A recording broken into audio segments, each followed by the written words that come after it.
I don't know why people assume that Mike Tyson has a low IQ, but don't judge a book by its cover. Because this chess game Mike played against the legend Arnold Schwarzenegger, I'm sure will change your mind.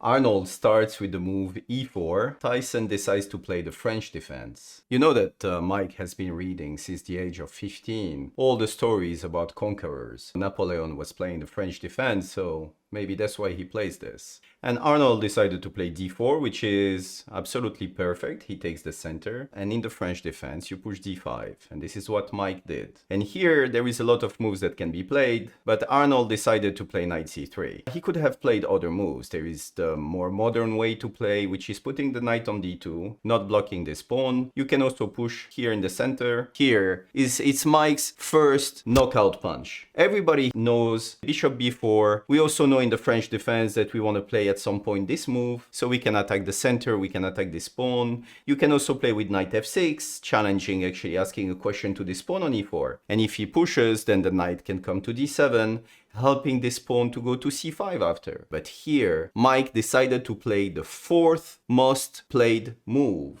which is a surprise. And this is knight c6. I don't think that anyone played this against me in a game. I don't think, ever. I don't know about you, but never. So when I saw this move, I was like, what is Mike doing? And then I went to the database. And I saw that white is actually doing really badly against this move. You know why? Because people don't spend time actually preparing for this move. They look at all the other moves. They will analyze move like c5, knight f6, bishop b4. But then what happens is that knight c6 that Mike played is not the best move. But there is the surprise effect, and you can have this in your games as well. If your opponent is not prepared against this move, he's gonna play badly.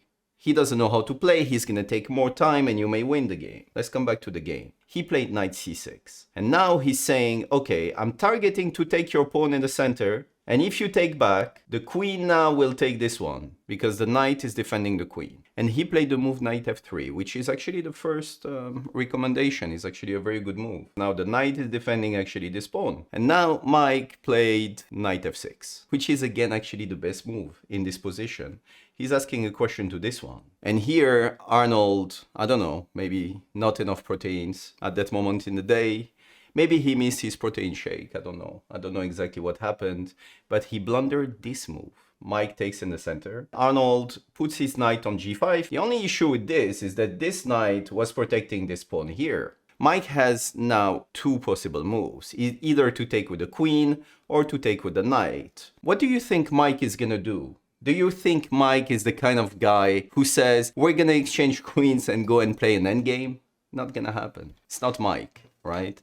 But actually here, taking with the queen was actually the best move because he has an advance in development. And usually what you do when you have an advance in development is that you want to exchange pieces. Go to the endgame with that, extra pawn, extra piece, and it's easier to win. Why?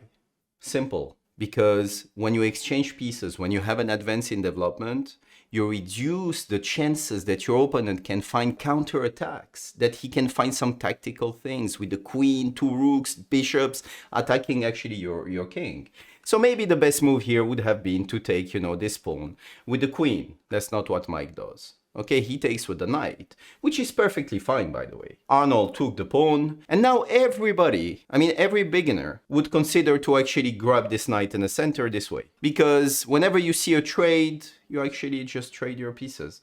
Because you have the feeling, I don't know if it's this, but maybe you have the feeling as a beginner that if you reduce the amount of material, you're gonna have to think less. And also you think the position is not gonna be as hard because it will be less pieces. But it's not the case. You have to consider the trades based on different aspects. But okay, that's going to be the point of the next video maybe, but not this one. But here, instead, Mike is actually not taking. Mike is actually playing the top engine move. He's playing the top engine move. He's asking a question to this one. And he's saying, if you move your knight now that is being attacked, I'm going to grab this one. In the game what was played, Arnold took the knight on f6. He could have played a move like bishop e3. You have to consider counter-attacking this way, and his position would have been better. If you take, now you take, queen takes, and now you can take with tempo on d4. Black is a pawn up, but this is a double pawn now. You damage the structure. In the game, Arnold said, okay, you know what, I have enough, and he did like most beginners maybe, and he decided to exchange. Now Mike starts playing with his queen, and he's eyeing your king. You know, it's never a good news.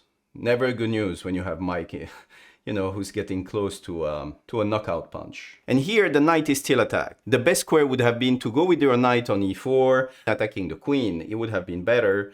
And now Arnold decided to put the knight on h3. And we know that you should never put your pieces on the edges. And now it's not a knockout punch, but almost. It's like a jab. He goes with a check. And you know that things are gonna start getting ugly when you see this, because the king has to move. And this is what is surprising, is that Mike knows all these things. You need all your army to actually come in play to try to checkmate the king. And he played a very nice move, b6. And he's saying, you know what, this bishop cannot go this way. So basically what I'm gonna do is that I'm gonna put it on the square. Arnold sees it. So he says, I'm gonna block the diagonal.